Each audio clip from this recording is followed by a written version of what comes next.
Assalamualaikum warahmatullahi wabarakatuh. Berjumpa lagi dengan saya Taufik Saguanto dalam podcast via live IG Saling Sapa. Dan pada hari ini, pada hari Jumat edisi tanggal 16 bulan Oktober 2020, kita akan mengundang sosok inspiratif,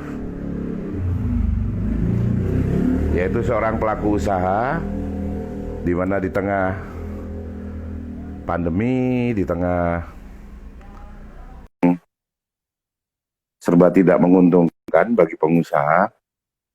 Dan dari sinilah kita mencari semacam ide-ide dan gagasan beliau, supaya kita ini selaku junior-junior yang baru saja membuat startup tidak menyerah. Assalamualaikum warahmatullahi wabarakatuh. Waalaikumsalam warahmatullahi wabarakatuh. Siap senior. Wah, Ini sekarang posisi lagi di kota mana ini? kebetulan ini tadi di Cirebon. Ada bisnis di Cirebon, ada meeting kayaknya penting ya. Iya tadi. Ya belajar. Iya siap. Saya ini kan pembelajar.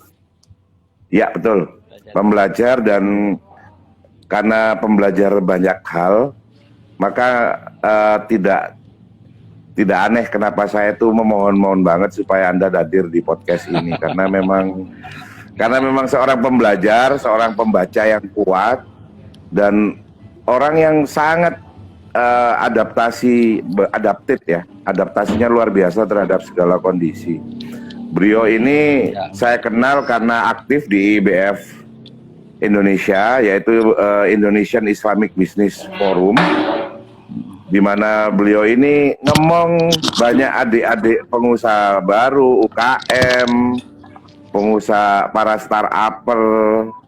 Jadi sudah terbukti beliau tidak hanya pengen kaya sendirian atau pengen masuk surga sendirian mungkin ya. Bismillah. Kamu kan acak-acak. Ya, jadi ya siap Mas Sodik. Jadi kabarnya sekarang Mas Sodik lagi belajar sampai nyempet-nyempetin keluar kota. Mulai kemarin nyetir sendiri, ya Mas ya. Disetirin. Oh, disetirin enak tuh. Ya. Jadi sebelum aku pilotnya siapa sekarang? Pilotnya siapa? Dibayar Citylink. Sip. Ya, itu deh. Ya, mungkin aku ngasih 5 rapid question, dijawab cepat. Siap ya? Foto medeni. Ya wes. Iya. Karena ini harus cara jebakan dulu. Pengusaha atau jadi coach? Pengusaha lah. Bapak yang baik atau suami yang baik? Suami yang baik. Pasti menjadi bapak yang baik. Mengawali bisnis saat kondisi baik atau saat modal banyak? Pilihannya hanya itu. Iya dong. Saat kondisi baik atau modal banyak? Saat kondisi baik, tapi sebenarnya ada banyak pilihan ya. Oke. Siap. Mencintai atau dicintai? Mencintai. Memilih strategi pemasaran atau strategi keuangan? Keuangan. Wow, perfect. Mengapa kok memilih jadi pengusaha padahal sampean juga coach bisnis? Nah, saya sebenarnya bukan coach bisnis, tapi Enggak coach, buat aku coach. Ya wis. oh ya wis akarepmu wis. Jadi gini, menjadi pengusaha itu ada yang bilang begini. Saya terinspirasi dengan suaranya adik saya, perkataan adik saya. Ternyata nilai menjadi pengusaha itu tidak kalah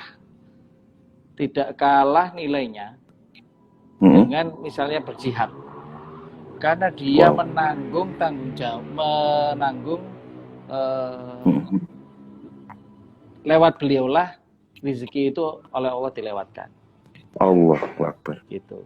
Sampai kayak Jadi, gitu ya Mas ya? Setara sama orang-orang kalau membangun masjid. Setara dengan orang-orang kalau berperang, karena lawan kita adalah kemiskinan, sedangkan kemiskinan itu adalah lebih dekat kepada kekufuran, begitu. Betul, Mas. Saya nggak bisa Betul. milih pengusaha atau apa tadi, kenapa ya? Good. Hmm, Kaya itu gampang, betul, Mas. dan itu memang sunatullahnya kaya, Hmm, gitu. Sunatullahnya kaya. Kalau nggak kaya, kayaknya nggak masuk sunnah itu dia. Nggak betul, Mas. sunnatullah. Itu, Mas. Terus tadi udah dijawab ya, Bapak. Karena otomatis suami yang baik adalah Bapak yang baik. Wah, ini ada Mas Hanif ini. Oh, waduh, Mas. Jadi malu. Iya, aku juga jadi malu. Malaikat konsen. Terus lebih memilih mengawali bisnis saat kondisi baik dan tidak memilih saat modal banyak atau modal cukup. Kenapa?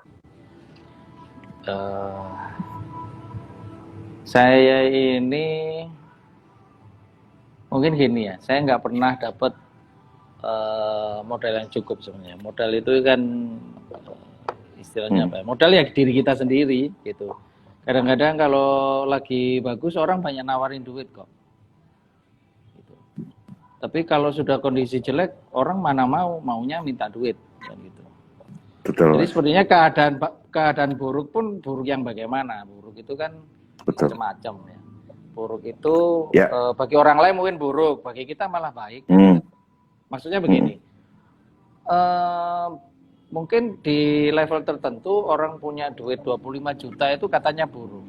Padahal orang yang nggak punya uang itu 25 juta itu kondisi yang baik. Gitu. Baik banget gitu. Nah, artinya apa? Cukup nggak cukup itu sebenarnya hanya pada ini aja, bagaimana kita mengelolanya. Pribadinya ya, Mas. Bagaimana mengelola? Bagaimana mengelolanya saja. Jadi kalau saya ini ada di dalam IPF itu ada ajaran begini. Dalam mengoperasikan bisnis itu kita hanya memikirkan 3 hal. How to sell, how to operate, dan how to fund. How to sell-nya dulu. Kenapa kok how to sell-nya dulu? Ya jualan dulu, bukan kita cari modal dulu kan gitu. Betul, Mas. Betul. How to operate, mengoperasikan setelah bisa menjual, mengoperasikan. Bukan bagaimana kita cari duit dulu, enggak. Duit itu terakhir. Betul, Mas.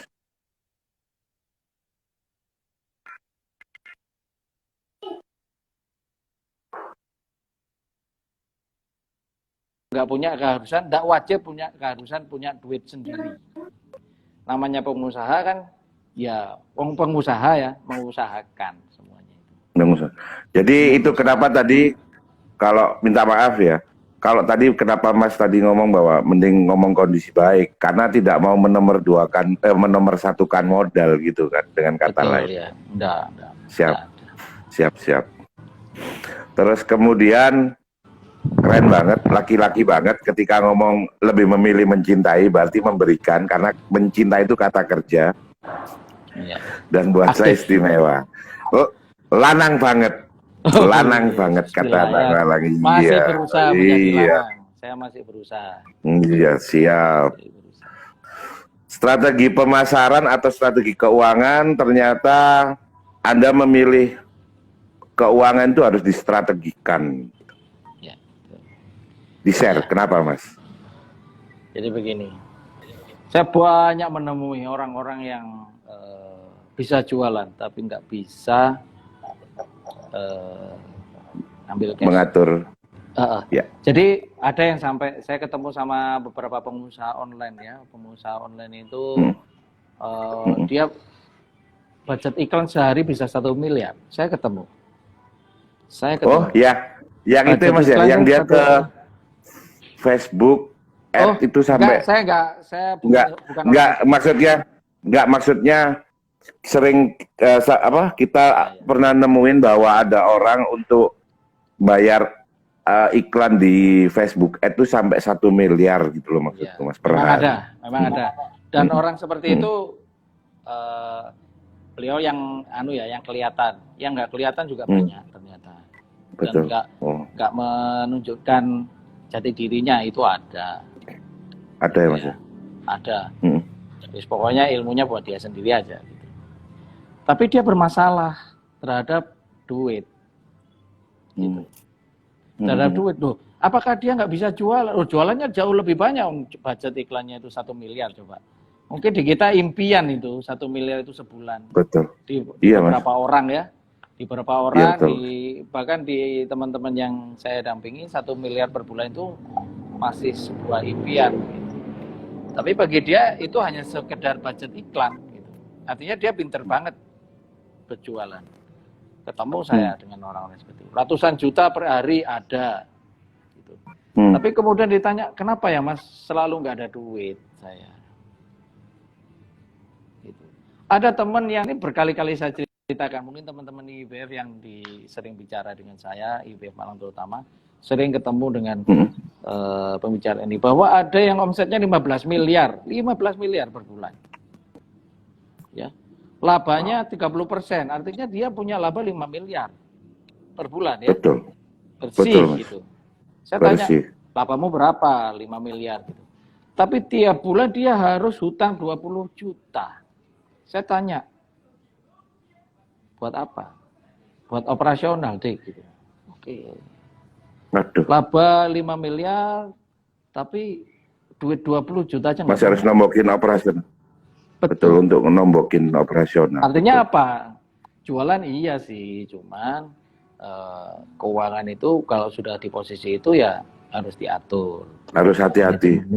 Karena iya. Aku ingat banget Mas Odek pernah ngingetin ceritain ke aku tentang betapa pentingnya financial literasi gitu. Aku masih ingat kok.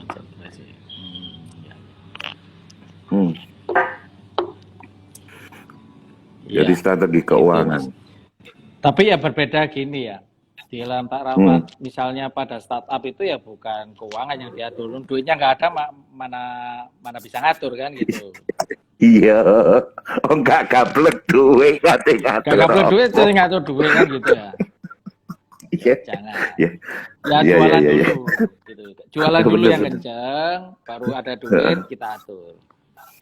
Gitu. Iya. Tapi bukan menomorsatukan strategi keuangan, strategi marketing enggak, strategi sales enggak. Ya, bukan menomorduakan itu. Artinya ada saat tertentu kita itu memang harus jualan kenceng, berusaha berjualan kenceng. Ada waktunya kalau udah ada duit supaya nggak bocor-bocor, atur keuangannya.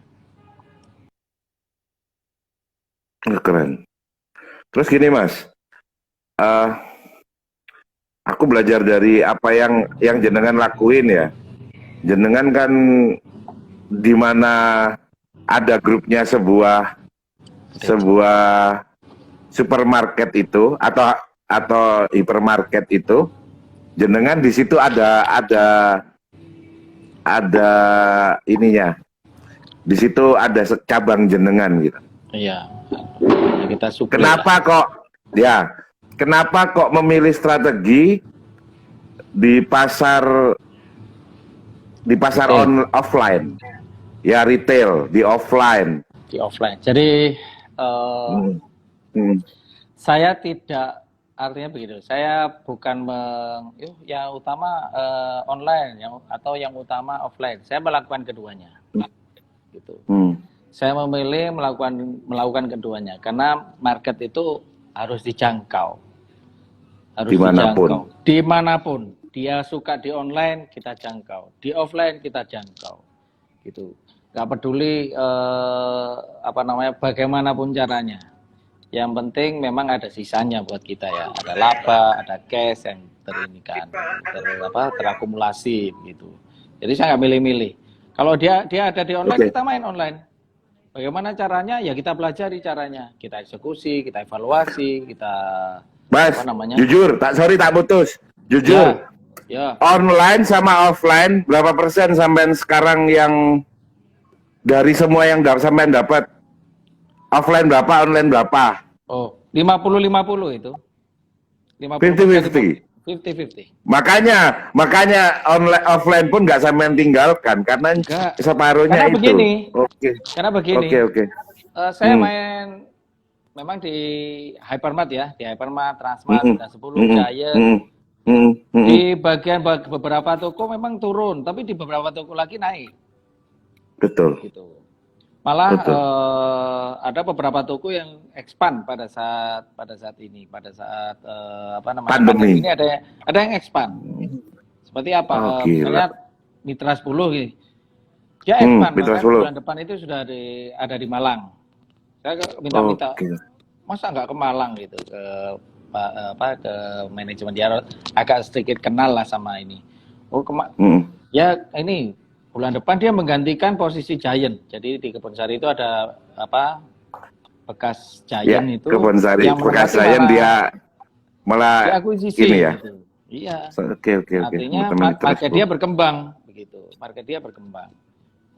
Dan sales saya juga berkembang di toko sana. Walaupun di Transmart misalnya turun ya biasa lawan bisnis ya gitu, naik turun begitu ya.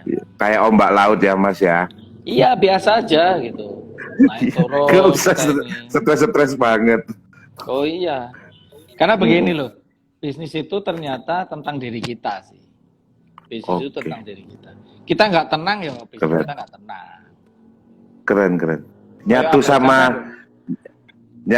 oh itu Wallace Paul itu Mas. Nah, Kalah lah aku Wallace Mas. boys lah. Kalah aku. Itu Iya. itu memang pebisnis itu. Tenang gitu. Iya. Ngomong saya enak. Kata bapakku kan kayak penjudi ya Mas. Kartu kita jelek pun jangan sampai orang tahu katanya. Betul gitu. Tenang Iya, gitu. kata bapakku. Iya. Iya. Kalah aku masih Mas, gak kuat. Nah, Malah sepedaan. Say hello kayak aduh tambah sepatu. Gak Nah, kuat itulah aku ya. kalau itu. Iya. iya. Iya. Boys kalau Terus Mas, aku sambungin lagi kedua bapak yang baik atau suami. Tadi kan suami yang baik, clear suami yang baik. Untuk urusan anak ya, Mas kan bebasin anak untuk nggak sekolah di formal itu keren buat aku. Dan Mas boleh percaya boleh nggak? Pada saat aku SMP sama bapakku itu disuruh keluar malahan. Kalau kamu nggak niat sekolah keluar aja, nggak usah sekolah. iya. Malah persis kayak apa? Tapi kalau buat aku dulu kan kayak diusir dari rumah Mas, nggak boleh sekolah itu Mas. Ya. Tapi ternyata beberapa tahun kemudian Mas malah ngadopsi persis yang kayak bapakku ngomong, ketika sekolah nggak bikin kamu tambah bagus, tambah beres, ya nggak usah sekolah gitu. Dan terbukti anaknya Mas yang barep, cewek, itu bahkan bisa mendesain apa namanya, bisa menjahit itu bahkan sebelum umur 15 tahun gitu loh. Ya. Itu pekerjaan orang dewasa semua, bisa menjahit, bisa desain grafis, bisa utak-atik komputer. Ingat ya sampean ngomong bongkar-bongkar komputer itu anak sampean? Iya, nah yang ketiga, yang jahit anak kedua, yang desain anak yang pertama. Jadi Nah sebenarnya itu maksudku mereka punya kemampuan luar biasa, bahkan anak sekolah pun belum tentu bisa. Ya memang kita ini ya, kita akomodir apa yang menjadi Maunya mereka. Jadi Oke. begini, pada saat dia mentas dari kelas 1, kelas 6 SD itu kita lakukan namanya Tour the Talent. Tour the Keren. Talent itu apa? Tour the Talent itu adalah untuk mencari minat Apa dia yang yang jadi sebenarnya. Karena ternyata minat itu mahal. Mencari Betul. minat itu mahal. Ada beberapa Betul. orang yang saya temui bahkan sampai dewasa pun dia nggak tahu minatnya kemana. Salah jurusan lah, salah bidang pekerjaan lah, tidak bisa menikmati apa yang dia inginkan. Nah, 1 tahun awal setelah mentas itu kan mentasnya dia dari sekolah formal itu kan untuk membebaskan dia dari pikiran-pikiran yang mengekang gitu ya. Yang beginilah, yang begitulah, rutinnya dan sebagainya. Kalau aku pinjam istilahnya nyonya sampean Mbak Anis, ya, itu race for nowhere. Jadi balapan tapi kadang dinanti. Nah itu race to nowhere. Betul. Iya. Iya. Jadi balapan tapi karena dinanti, balapan banter-banteran, iya. tapi sajane tujuannya kemana itu nggak jelas gitu loh.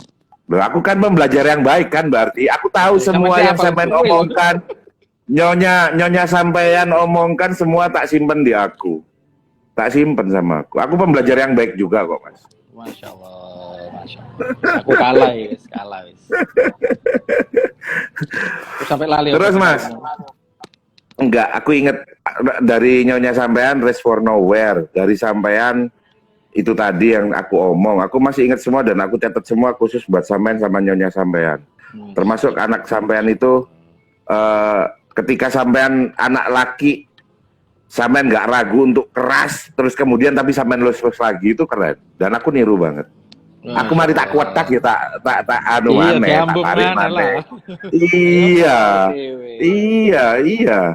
Tapi soalnya dulu kalau bapakku dulu kan masih ketak gitu terus gak disopo. Itu jelek. Buat aku jelek, asli jelek. Sampai sekarang aku kadang bapak itu lupa mungkin bapakku. Kalau dulu habis getok kepalaku terus dia langsung pergi gitu. Nggak meluk lagi, salahnya di situ. Terus gini Mas, melihat sekarang pandemi, Mas tadi saya nggak secara simpel langsung jawab gitu bahwa pandemi itu kondisi ya, jangan takut memulai apapun dengan kondisi nggak baik nggak ini. Terus kemudian satu lagi ketika resesi, apalagi itu resesi itu buat orang tertentu itu yang ini aku tangkap lagi dari sampean tadi bahwa buat orang tertentu seperti tadi Giant selesai, tapi buat perusahaan lain malah lagi memulai expand gitu kan? Iya betul. Gitu kan? Iya. Jadi kan itu sebenarnya akhirnya balik ke pribadi masing-masing bagaimana menyikapinya. Tapi kalau ngomong, aku lagi-lagi belajar dari yang sampean nyetatus, dari apa yang sampean tulis, tak pelajari juga. Ya. Tapi ketika sebuah kebijakan publik itu tidak keren, sebaik apapun orang di bawah, sebagai rakyat, sebagai yang sebagai subjek di situ, kan pasti akan terganggu banget. Itu gimana, Mas? Jadi gini, Indonesia ini kan sudah memilih menjadi negara demokrasi, ya. Betul. Memilih menjadi negara demokrasi, alih-alih menjadi negara musyawarah. Sebenarnya bagus musyawarah, tapi kan biasanya sih memang lama gitu. Ada namanya Majelis Permusyawaratan Rakyat, itu kan tempat untuk kita bermusyawarah, gitu. Betul. Ya. Kemudian menjadi pemimpin itu tidak mudah. Menjadi pemimpin itu tidak Betul. mudah. Menjadi pemimpin itu dihadapkan pada pilihan bukan baik dan buruk sebenarnya. Kalau pemimpin yang baik itu dihadapkan pada pilihan buruk dan buruk sekali. Ini saya belajar dari Pak Dahlan. Pemimpin itu tidak pernah dihadapkan pada pilihan baik dan buruk. Pilihannya selalu buruk dan buruk sekali. Gitu. Pokoknya elek sama elek banget ya Mas ya. Nggak ada baik ya. Kadang-kadang baik ini baru saja dicerita. Saya di Cirebon ini kan ketemu sama eksportir ya.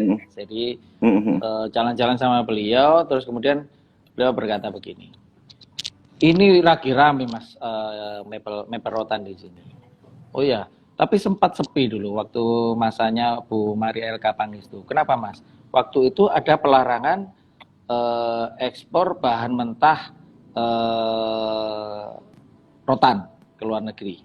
Oh enggak, berarti mentah nggak boleh, harus jadi produk dulu maksudnya. Ya dulu gitu. Oke. Nah, berkah bagi kita untuk teman ini. Bukan. Sebelum Bu Maria Elka Pangestu itu rotan itu nggak boleh. Terus di masa Bu Elka Pangestu itu boleh. Nah, pengrajin di Cirebon itu teriak-teriak bahan baku nggak masuk ke Cirebon begitu. Oke. Gitu kan karena Sulawesi boleh kirim langsung keluar.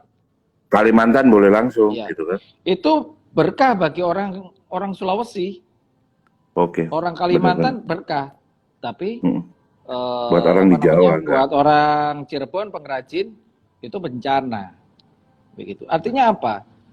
Ini mana yang harus pemimpin itu harus putuskan begitu ya. Cuman begini, lagi-lagi, walaupun seculit apapun, pembelaan kepada rakyat harus tampak. Diutamakan. Iya, diutamakan, harus prioritas diutamakan. gitu Mas ya. Prioritas. Saya masih ingat waktu SMP dulu ya. Hmm. SD, SMP, SMA itu saya termasuk ini ya, apa aktivis lah ya, mulai SD itu. Saya mimpin apa pramuka itu mulai kelas 4 SD sampai kelas 6 SD. Pemimpin upacara itu selalu nggak boleh absen begitu. Selalu saya mulai kelas 4 mulai jadi bengok-bengok di lapangan itu wis biasa. Sama Mas, aku juga Mas. Iya. SMP saya aktif di ekstra ini ya, di Kulikuler ya. ekstrakurikuler, di apa departemen kebangsaan begitu, ada ini di departemen ketiga atau bidang 3 gitu. Bidang Terus 3. SMA ya ngurusi pramuka juga gitu. Terus SMA ketua PMR, wakil ketua PCI Diri. Yang dipikirkan ya orang lain selalu, gimana supaya lebih baik orang-orang, acara itu lebih baik dan sebagainya. Seterusnya sampai kuliah dan seterusnya sampai sekarang. Memang tidak mudah. Ada yang sampai dibully sampai perut mules itu pernah. Se-Indonesia yang bully. Se-Indonesia yang bully. Perut mules tapi harus melayani kan. Oh, iya, iya tetap karena udah memilih jadi jalan jadi leader kan gitu ya Mas ya. Iya. Ya sebenarnya jalan untuk melayani saja sih sebenarnya. Saya melayani pokoknya apa sajalah. Sekarang pun di email juga begitu. Nah, kebijakan seperti yang sekarang ini harus ditunjukkan pembelaannya. Misalnya ini tentang bagaimana rakyat memang diutamakan. Gitu. Dibicarakan kalau memang iya. Diejawatakan dalam undang-undang. Dibicarakan di sana. Gitu. Terus kemudian ya artinya juga sekalian tindakannya ojo represif. Namanya demokrasi ya seperti itu, gaduh harus siap gitu loh. Harus siap gaduh. Harus siap gaduh, harus siap panjang, harus siap diskusi, harus siap berdebat gitu.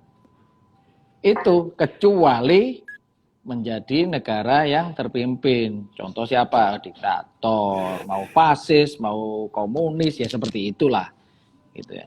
Itu boleh lah. Sekalian milih itu, kita kan nggak milih untuk itu soalnya. Iya, nggak milih untuk itu. Musyawarah, gitu. Musyawarah, ketuhanan. Masa nggak apa jenis ngajar uang berketuhanan itu, ya ojak lah. Gitu. Saya tidak dalam posisi mengomentari itu ya undang-undang yang baru, yang kontroversial itu ya. Betul.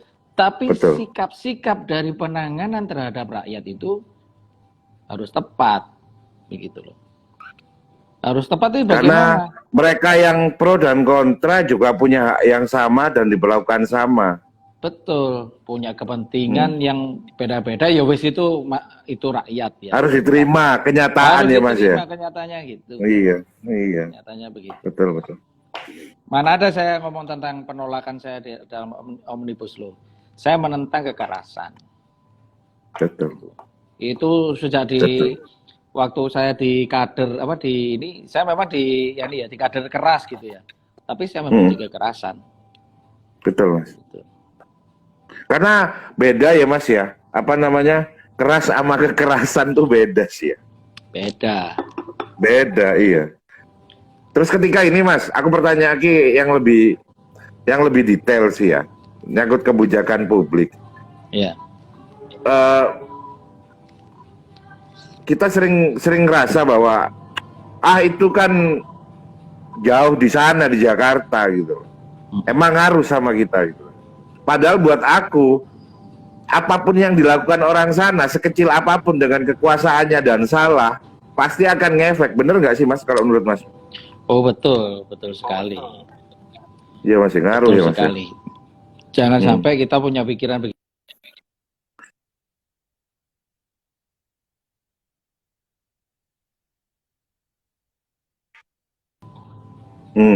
Gitu loh. Sampai berusaha itu ditentukan oleh orang lain. Wes sampai ngomong nggak peduli, saya bisnisnya baik-baik saja. Suatu saat kena. Gitu. Siapa yang sekarang kemarin itu kebijakan pemerintah katanya dia bisnisnya baik-baik saja. Contoh orang-orang travel. Coba. Orang-orang travel bagaimana sekarang? Mati kabeh dengan kebijakan yang enggak lockdown gini gitu. Coba sekarang bagaimana? Itu kebijakan dari mana? Dari pusat. Jadi jangan apa tuh itu. Oh, aku yang penting urip guys. Ya gitu akhirnya efeknya seperti Ya, sekarang. Coba saya tadi cerita masa ada spiritnya. teman Hmm. teman dari Indonesia yang tinggal di Vietnam dan itu sinkron. Di Vietnam itu terlepas dari sistem pemerintahannya ya. Di Ya kita Vietnam nggak bahas itu lah Mas ya. Iya. yang nggak bahas itu. Di Vietnam itu nol korban COVID. Wow. Nol. Antisipasinya ya Mas ya. Oh iya. Iya benar Mas. Dia memang ngurusin Bukan karena mereka kebal loh Mas ya. Jangan ngomong Bukan. mereka rakyatnya Enggak. kebal COVID ya. Jadi kalau sampai ada satu orang yang tertular gitu ya, dia tertular kemudian, ya pokoknya tertular aja. Satgas itu memang benar-benar ngurusi rakyatnya, Betul. gitu loh. Dia cerita sampai sekarang pun dia nggak bisa balik ke sana karena posisinya di Indonesia, dia nggak boleh masuk ke sana. Gitu. Baru saja ya dia orang Indonesia, orang Merantau ke sana Mas ya. Iya, istrinya masih di sana. Udah 7 bulan dia nggak pulang. Wow. Gitu. Sampai segitunya negara itu hadir ya Mas ya. Ngurusin sampai urusan iya, sampai untuk urusan remeh-temeh, sampai urusan detail, sampai ada suami di Indonesia nggak bisa balik, si istrinya di Vietnam juga nggak bisa ke Indonesia. Itu Iya. ya, lepas apapun berarti kan negara hadir untuk itu. Nggak kayak sekarang Mas, orang lapar negara diem aja. Dalam artian kan seperti itu. Untungnya kita biasa digituin. Coba ada yang lapar gitu ya, kita kerjasama. Saya sendiri saat ini diminta bergabung oleh Kematani yang ngurusin pangan ini kita. Iya. Gitu, ngurusin pangan supaya memang kita tidak sampai telat. Ini kalau 3 bulan kita nggak ini ya, kita ada defisit impor nih. Defisit padi nih, beras maksud saya. Cukup parah. Kalau begitu ini kelewat, nggak ketanganan, kita bisa kelaparan. Dulu itu waktu SMP, begitu saya dengar ada istilah begini. Kita negara yang impor beras gitu. Ada mulai itu SMP waktu itu. Mulai dikit-dikit impor. Walaupun ada masa di mana kita swasembada ya. Terus saya bayangin, misalnya orang negara itu nggak mau ekspor beras ke kita bagaimana? Suatu saat sampai pikir begini, mati. Sampai suatu saat pernah pikir gini, loh berarti ke depan itu senjata perang itu bukan di tank, nuklir dan sebagainya, tapi senjatanya ada di pangan gitu. Pangan. Hari ini terbukti Mas. Ini terbukti. Mau secanggih apapun. Vietnam nggak mau ekspor ke Indonesia, Thailand nggak mau, Filipina nggak mau. Terus gimana? Gitu. Dengan kata lain kita tidak punya kedaulatan pangan dan itu sama dengan tidak punya kedaulatan negara. Jadi siapapun bisa ngabisin kita dengan mudah. Karena kita tidak punya cukup pangan untuk bertahan hidup. Untuk bertahan hidup aja susah, apalagi mau bertahan dari serangan, apalagi mau nyerang balik, kayaknya susah Mas. Ya moga-moga lah kita bisa ngatasi ya. Ya harus semuanya harus optimis ya. Harus optimis ya Mas ya. Ketemu sama kepala divisi pengembangan usaha salah satu BUMN pangan kita gitu. Yang khususnya di bidang kelautan. Beliau bilang ikan kita itu sekitar 37% ikan dunia ada di Indonesia. Tapi kita itu nggak bisa ekspor. Gitu. Heran kan? Nggak bisa ekspor. 37%. Lebih dari sepertiga ikan di dunia ada di Indonesia. Begitu. Ada masalah apa di sini? Iya, Mas. Nah, itu harus jadi perhatian gitu. Nah, yang memperhatikan siapa? Kalau pemerintah nggak memperhatikan ya para pebisnis kita lah yang harus bergerak. Gak hanya sekedar harus inisiatif ya. Iya, harus inisiatif. Harus ini gitu. Keren Mas, ide buat aku. Jadi yang bisa aku tangkap sekarang barusan bahwa ketika negara itu telat tampil, mestinya pengusaha yang harus responsif ya Mas ya. Iya, pengusaha. Ya, UMKM aku jadi ingat Iya, jadi ingat ketika pertama kali Bumi Putra itu bergerak untuk memerdekakan diri dan menentang penindasan, itu malah Sarekat Islam. Itu kan para pengusaha dan para saudagar ya Mas ya, yang memiliki kesadaran untuk memerdekakan diri dari penindasan itu kan. Itu kayak harus berulang Mas. Kebangkitan itu harus dari situ. Dan aku doakan semoga Anda adalah bagian dari motornya itu. Bismillah. Amin. Anda juga, sampean juga loh, harus terlibat. Siap. Harus terlibat. Saling doakan ya Mas ya. Iya. Mungkin sebelum penutup karena di sini sudah ada. Aku minta kata closing statement dari jenengan yang bisa menginspirasi kami junior Anda ini. Apa ya? Ini yang nonton cuma satu nggak apa-apa ya? Nggak apa-apa karena ini nanti kan yang rame biasanya di YouTube-nya Mas. Kan ini aku ingin ke YouTube. Oh. Siap. Jadi begini, berperanlah semampumu. Siap. Terus meningkatkan kapasitasmu. Kita itu ditunggu sama bangsa. Siapa lagi yang membela bangsa kita selain kita? Gak ada bangsa lain, gak mungkin. Gak mungkin. Siap mungkin. Mas. Ngajari aku mengingatkan aku kembali untuk memiliki nasionalisme ini, sama patriotisme ini, keren. Loh, siap bisnis Mas. itu harusnya jadi patriot. Siap Mas. Siap Mas. Itu patriot. Bela paling enggak. Jangan malah menjual. Iya, jangan malah menjual bangsa dan negaranya ya Mas. Iya. Siap. Ojo lah. Keren inspirasinya Mas. Buat aku luar biasa. Mungkin di next episode kita bisa ngundang lagi, jangan kapok ya Mas ya. Oh enggak, memang mohon maaf tadi telat karena memang nggak apa-apa. Buat aku ini luar biasa banget, keren. Ya, makasih Mas ya atas waktunya. Siap. Pasti inspirasi insya Allah. Makasih, salam buat Mbak di sana, salam buat anak-anak. Siap. Assalamualaikum warahmatullahi wabarakatuh. Waalaikumsalam warahmatullahi wabarakatuh.